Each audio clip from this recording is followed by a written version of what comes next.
Well, hello and welcome. Hope you're having a fantastic day. My name's Campbell. This is Autodactic, which of course means to be self-educated. And that's what we do here. We have a look at this strange realm we find ourselves in and come to our own conclusions. Because it's getting weird out there with AI and bots and all this stuff. We really don't know if anything that we see online is real anymore. But let's get into it. So here's Osiris next to the human brain, and you can see clearly that this is representing human anatomy. And if we look at the story of Osiris, Osiris in his story, in his mythologies, he died and resurrected, which is symbolic of the spiritual process of awakening. Why? Because Osiris represents the midbrain, which is your reptile brain, the animalistic state of consciousness. And this is the state of consciousness that we must raise from. And we have to symbolically kill ourselves, removing who we think we were, because we're stuck in the reptile brain, in order to ascend to a higher mind. So the story of Osiris is actually about death and resurrection, escaping your lower mind towards the higher mind. And this is why he's known as the god of the underworld, because the underworld is your reptile brain where consciousness can't really create. It's stuck in a survival state of reaction. Interesting, right? That did look like the part of the brain, but the whole levels of the brain, right? The lowest being the reptilian. And we hear a lot about reptilians, right? And of course, reptilians are cold-blooded. They don't look after their young. They've got all these traits of these Lites, right? That are called, well, a lot of people think that they're reptilians. And death and resurrection. Sounds a lot like another story that we hear a lot about, doesn't it? About a certain man in Nazareth, is it? In the Middle East who was crucified, right? And then rose from the dead. So is this what all these books are really talking about? That they're talking about spiritual concepts and actual learning to ascend through the levels of the mind? Do you think that could be the case, or do you think it's just an actual physical story of a man wandering around teaching people? Let me know your thoughts. Showed you the maps that were here on Earth before 1958, before the governments took them out. And I'm going to show you the Encyclopedia Britannicas in the public libraries before 1958. Here's volume 2 out of the alphabet A. And we're going to flip to the Antarctica, and this is from 1958, as you can see. Now, we're going to flip to the Antarctica and see what the Encyclopedia Britannica from 1958, before the Antarctic Treaty, says is there. Now, you won't find this in the new encyclopedias because the government's banned them. But what I want you to notice right here is, notice how it says the flights proved inland areas to be featureless in character, with a dome 13,000 feet high at about latitude 80 degrees south, longitude 90 degrees east. Take a really close look at that. Now I'm going to zoom it in for you.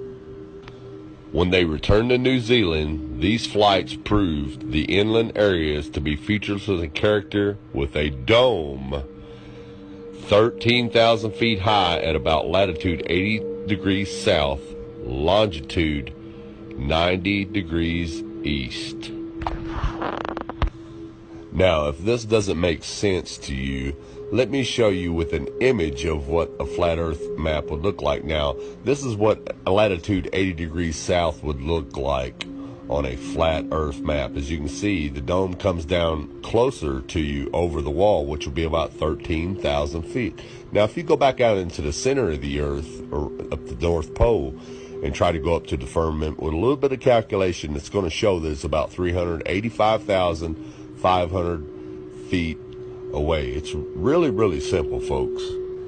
Now, if you're not familiar with any of this at all, and you're just now new to all this, you can say, well, this guy is crazy. He doesn't know what he's talking about. But what you got to ask yourself is, why do all the maps before 1958 show a flat Earth with the ice wall around it and a firmament, a dome. And why does the encyclopedia tell you that there's a dome there, and it gives you the exact height at a certain latitude and longitude?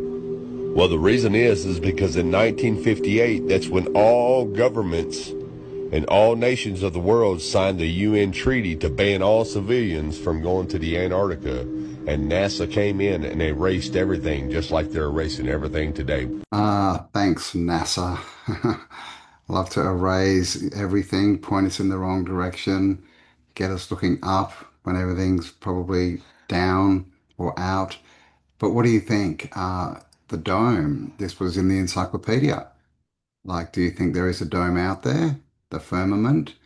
Because, we've got the Antarctic Treaty, so we can't go there anymore. And the Antarctic Treaty is one of these things where every country, every government, right, mind controller in the world agreed. They all agreed on something, just like what happened in 2020, right? So we know when they all agree on something, it doesn't work out well for us. So do you think this is what the Antarctic Treaty is all about? Hiding the fact that there is a dome, because it's interesting, he mentioned NASA, right? And NASA's story, their whole agenda is to push us out into space, to make us believe that we're a ball shooting through space and it's all space, space, space, right?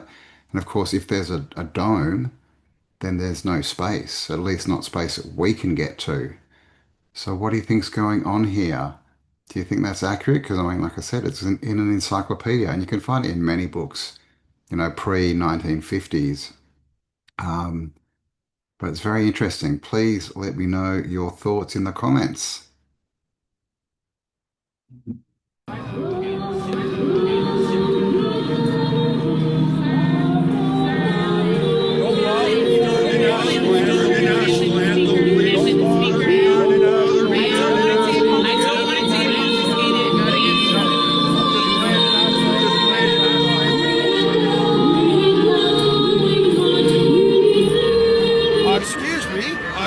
Don't touch my property, first of all. That's all Canada you just disrespected. Do you understand that?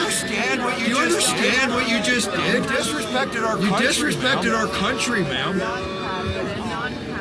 Gloria, set free. Oh, Canada,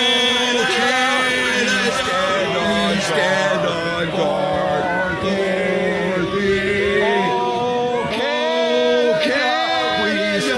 We stand on guard. God bless Canada.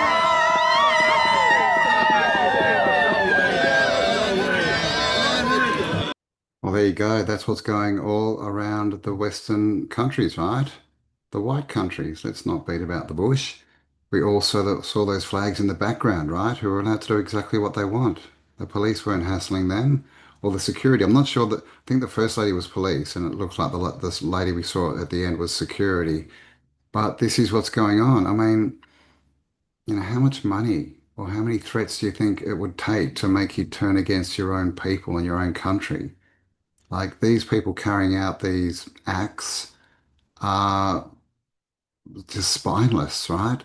Weak little people who have been bought and sold for probably pennies, right? It's really, clips like that really get my goat, as they say, because I've seen the exact same thing happen definitely in Melbourne, in Australia, and I've seen similar things through Europe. We are now, not really allowed to do what we want in our own countries. It's all about the immigration, the immigrants, people from other countries have more rights. We've all heard about the Sharia law, that they're trying to introduce in Europe, in England, the UK. They've got a ton of ministers. I can't remember the number. It's up around 50. Government ministers are Muslim, right? And the same thing, I saw another video earlier. It's happening in America too. Check out the new mayor of New York, and he is Muslim, but there's a clip of him at the Wailing Wall with the small hats. So it's all a scam in the end anyway. None of it's real. But what do you think about this? Are you Canadian? How does that make you feel? And if you're not, how would it make you feel if you were playing, your country's anthem, and there was a protest from another country, another religion close by, and you got shut down and they didn't. Because this is what's going on. This is why it's time to stand up.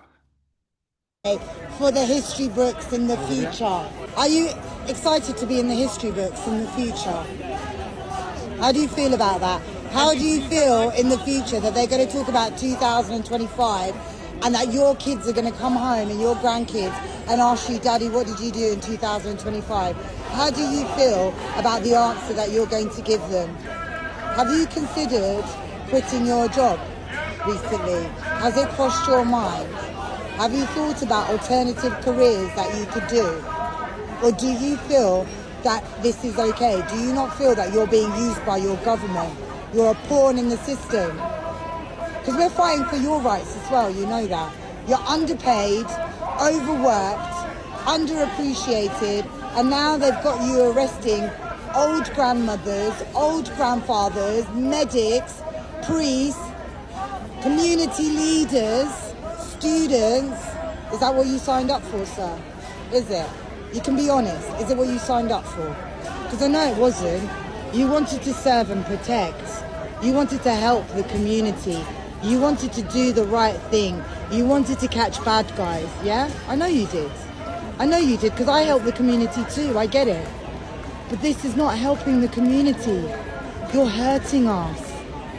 You know, when you go home, I'm not even being horrible, I'm being serious. I'm actually trying to talk to you, human being to human being. When you go home, and if you've got a wife, if you've got kids, if you've got nieces, nephews, think about the fact that we're here because they're killing children.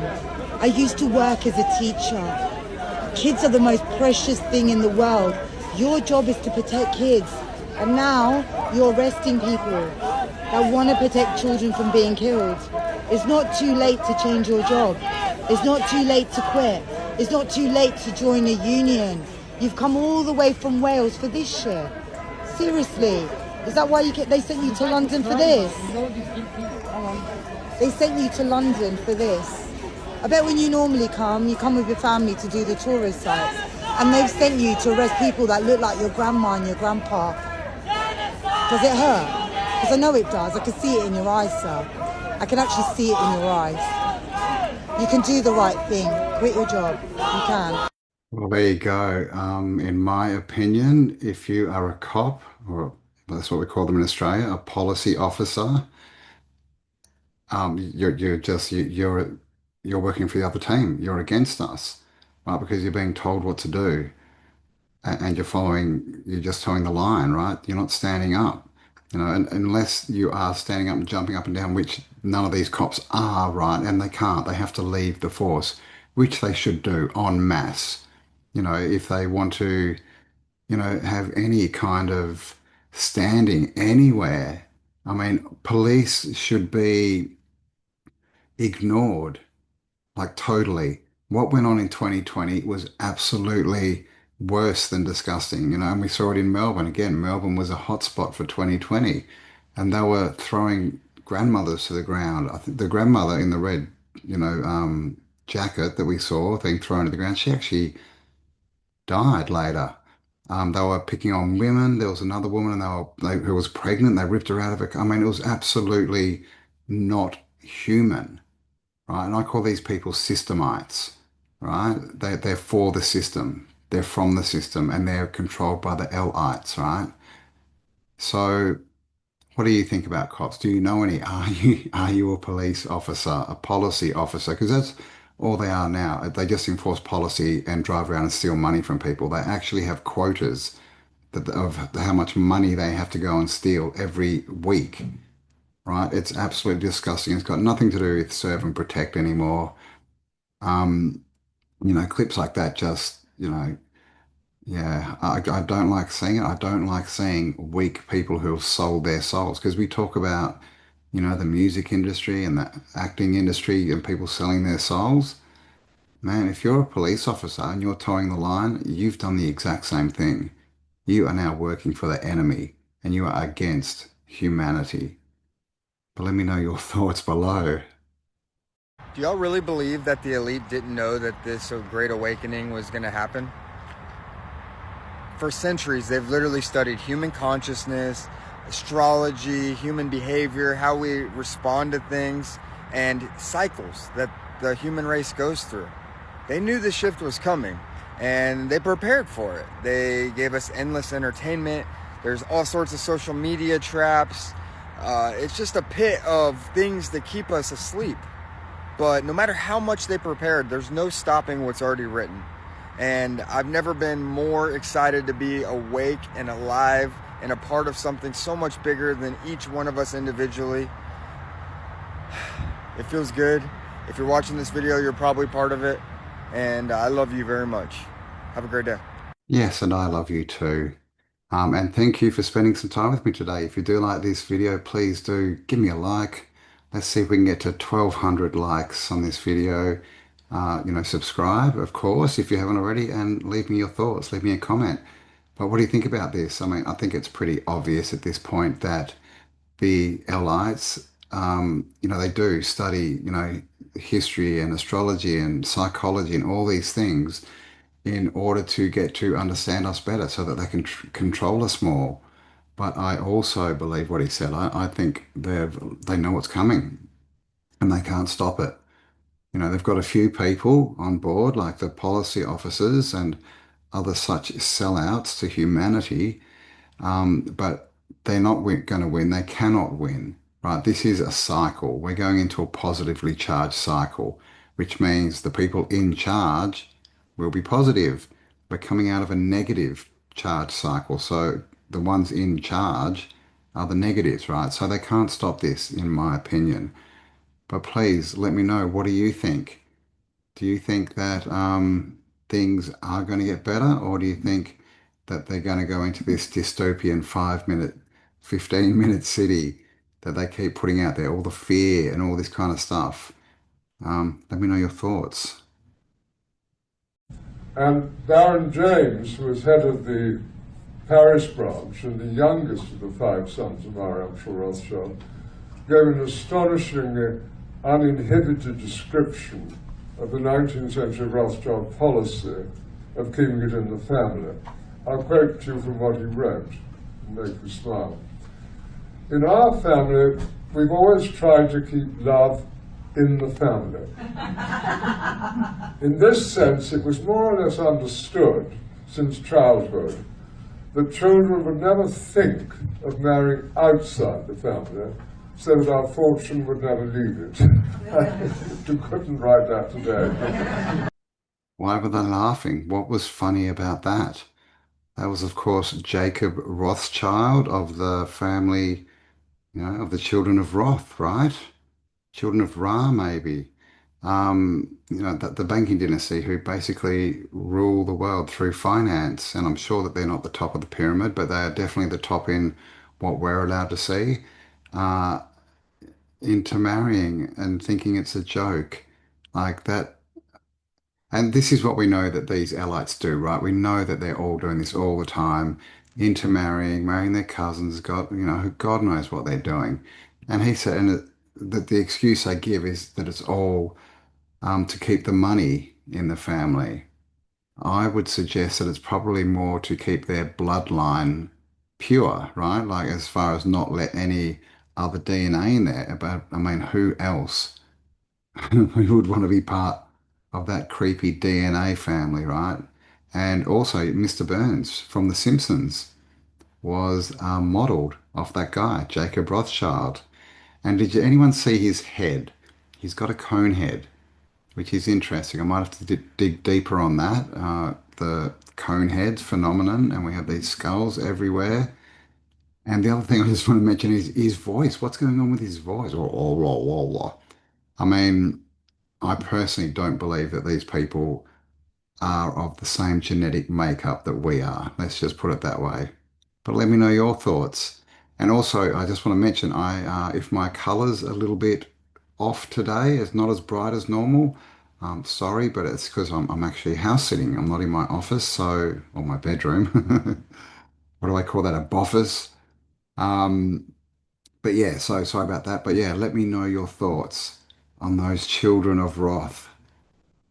We gotta talk about this. This is a dry river in India. and it revealed these stones, these ancient carvings in the stones. These carvings are called lingams, and in the Hindu tradition, they are very significant to their religious practice. These are in the Shawmala River. Probably butchering that name, sorry. The pointy part is the lingam. The base is the yoni. You often see these with snakes around them, and sometimes even with bulls around them. Some of these are absolutely massive, and some are carved out of multi-ton, single-piece rocks. When they're inside of temples, you can often find them under these decorative ceilings. But if you find many of them in the wild, they look decapitated. So my man Praveen has done some investigating. Follow him on YouTube if you're not. A recent temple excavation revealed this. Underneath the lingam was specific metals in a specific configuration. They also found these iron spatulas that conveniently never rust. Here is what was underneath that lingam. Inside that pot is rice husk. So Praveen recreated this experiment and used a silver rod and an iron rod in the rice husk in a pot, and it created electric current. Putting a bunch of these together, he could light up an LED. Now, lingams are not exclusive to India. They are found all over the world, but I want to focus on Egypt. India and Egypt were close. Now, these are going to make a lot more sense. If you do a quick search for the Baghdad battery, you'll see this pop up. Egypt used this for electricity. You can find this on the walls at the Dendera temple complex. The word for bull is torus. This comes from the Aramaic word tor. The torus is the shape of energetic flow. The snakes represent vibration, most of the time from the sun. So containing the energy of the sun in a bowl is exactly the concept of a tokamak reactor in our culture. Snake charmers are magicians. They use magnets to magnetically charm the snakes. Magnets to magnetically charm the snake. That's interesting. What do you think the snake is in all these depictions? A lot of people say, well, a lot of people say it's plasma, or electricity. But let me know what you think. And the lingam, what do you think that's for? Because the amount of energy, electricity you get out of them is very low, just like the Baghdad batteries, right? It's not much. So in the lingam, I'm just wondering, was it more a way of purifying water? Were they like charging, right? The water with electricity? I don't know. What do you think's going on there? Let me know your thoughts below. Putin is saying that he has evidence that we in America are being secretly fed each other. If you're a conspiracy head, you've probably known this for a while, and you're probably familiar with the movie Soylent Green, which came out in the year 1973. It's based in the year 2022, and it has this exact thing going on. A lot of us have seen these ads where Chick-fil-A says our secret ingredient is you. McDonald's and all the different fast food chains are known to say this line. The masses have a hard time believing anything. Well, we've done a great brainwashing job on them over the centuries, and especially the last few hundred years. We've just brainwashed them completely. They believe anything we tell them. And, in the meantime, we have a lot of fun around Passover where we steal the children. And, I know you know because I've heard it on your show before. I mean, we steal 100 to 300,000 children a year just here in this country. And we drain the blood and we mix it with the Passover bread. And then we throw the bodies into the slaughterhouses that we own. And we grind up all the bodies in the sausage and the hamburger. McDonald's is one of our favorite outlets. And the people, they eat it for breakfast. They eat their children for lunch. And, as Jews, we gotta do what we do. Has anyone else realized that this is literally part of the curses in Deuteronomy 28 for when God's people disobey his commandments? You shall eat the fruit of your womb, the flesh of your sons and daughters, whom the Lord God has given you, in the siege and in the distress with which your enemies shall distress you. So when an entire land lives in extreme disobedience, like how the U.S. is right now and these last few years, God is a just judge. He has to give legal rights where they're owed. So we've been given over to the enemy spiritually. So this is part of the warning that we are getting. And the reason I've been bringing things like this up a lot recently is because I have found that people find God when God shakes worldly systems, when people realize that they can't depend on any man-made system or any man. They come right out, just like it says in Revelation. Take no part in the unfruitful works of darkness, but instead expose them. For it is shameful even to speak of the things that they do in secret. But when anything is exposed by the light, it becomes visible. For anything that becomes visible is light. Therefore it says, awake, O sleeper, and arise from the dead, and Christ will shine on you. It is time to wake up and find Jesus. He is the only thing that will save us from this mess, and he loves you. Do not be afraid of the things in the world if you are a follower of Christ. If you do not yet know him, I would highly suggest getting to know him. Otherwise, you might want to be afraid. You might want to be afraid. And that's my problem with all religion, all organized religion, including Christianity, is it all is based on fear, right? Worship our God, what, the Lord, or you'll burn in hell forever. But he's a loving God. And obviously the eating of people, that kind of rhetoric is all through Judaism and their books. They actually got kicked out in history of over 160 countries, and it was all for child sacrifice. All right, they originate from Canaan, the Canaanites, and the Canaanites worshipped Baal or Baal, right? The Canaan Baal, cannibal. I don't know. What do you think? Is there a link there?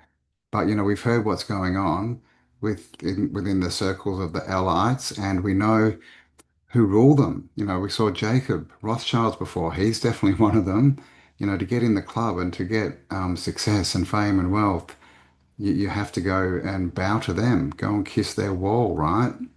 And the fact that they call themselves stars, it's very linked to the heavenly bodies, stars, fallen angels. I don't know. What do you reckon? Is that a stretch? What do you think? But let me know. What do you think? Is this? Do you think that's real? Do you think it's going on?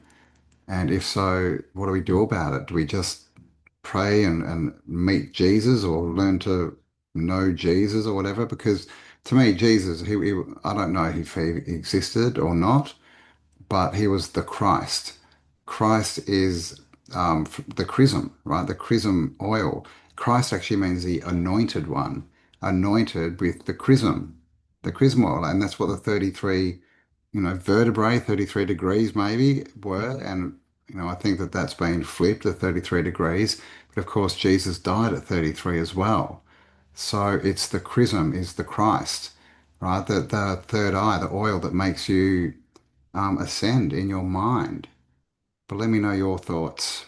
You're not a better person because you're concerned about the bad things that are going on in the world. You'll make a video, it will have nothing to do with politics at all, and people will be like, oh, but what about the children in Gaza? It's like, okay, what are you doing about the children in Gaza? Like, you're not doing anything either. Yes, it's bad. Everybody can agree it's bad. But what are you? You're not doing anything that I'm not. Everything is performative, literally everything. People just want to feel morally righteous to the next man.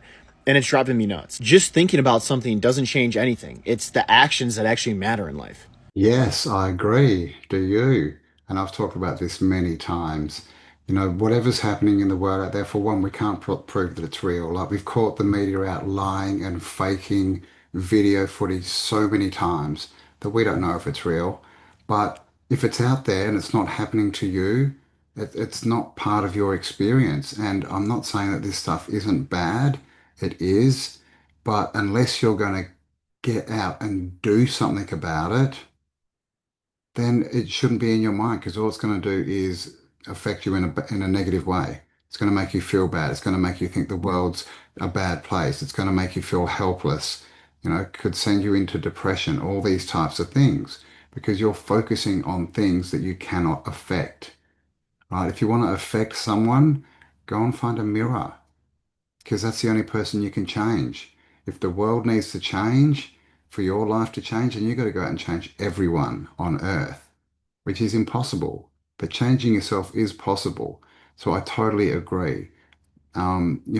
Stop being so negative. Stop focusing on the bad stuff. Focus on what you can affect and what you can do and make a positive change in the world. Because people who walk around saying, oh, but what about this and this and, the children, and again, I get it, but they're not helping anyone. what they're actually doing is putting more fear out there. They're pushing the agenda out. Because like I said, we don't even know if any of this is true for starters. So if it's not affecting you personally, it's not for your experience unless you feel drawn to do something and you actually get up and do something. But if you're not going to do something to change it, then don't talk about it. It's that simple. So there you go. Bit of a harsh note to end on, but let me know what you think about that. Do you think I'm right? Do you think I'm wrong? Do you think I'm just some crazy dude on the internet? And of course, this is the internet, right? And I always talk about how everything's fake. I'm not. This is a green screen behind me, though. Um, but yeah, let me know your thoughts on this video, guys. Please do give me a like if you like it, share it around. And of course, if you're not subscribed, what the bloody hell are you doing? Hit that subscribe button, hit the bell, all that other good stuff. And thanks for spending some time with me. And I'll talk to you all on the next upload. Bye for now. Big three. Big three.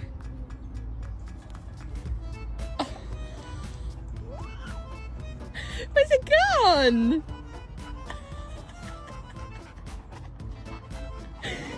Where's it gone?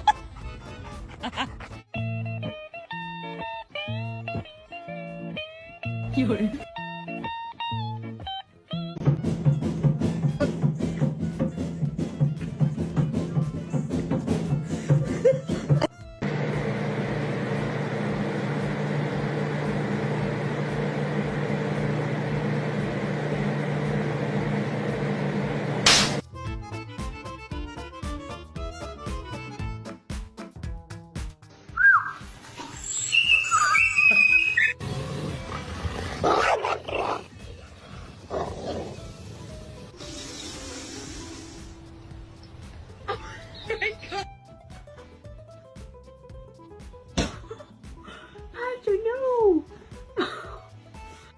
I yelled at me. Oh no.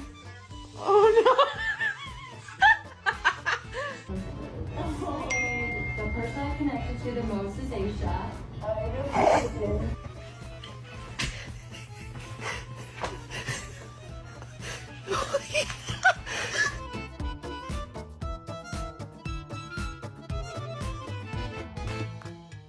I don't blame you, she's not. You gotta be fucking kidding me. What, my intel is not good? No, it's no good. See, I think it is. Because she confirmed that and I don't trust you. Oh, watch out, kiddo.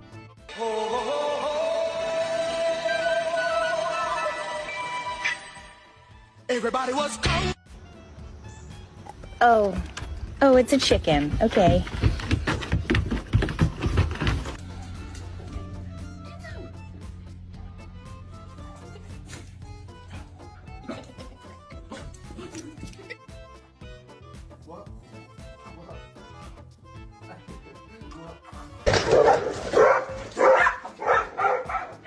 Do you think you're in the mood for a walk?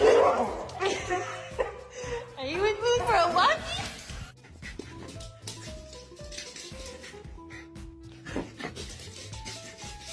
Do you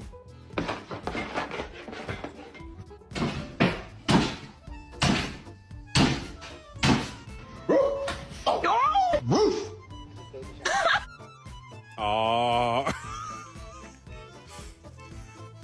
Right, we're done. Oh.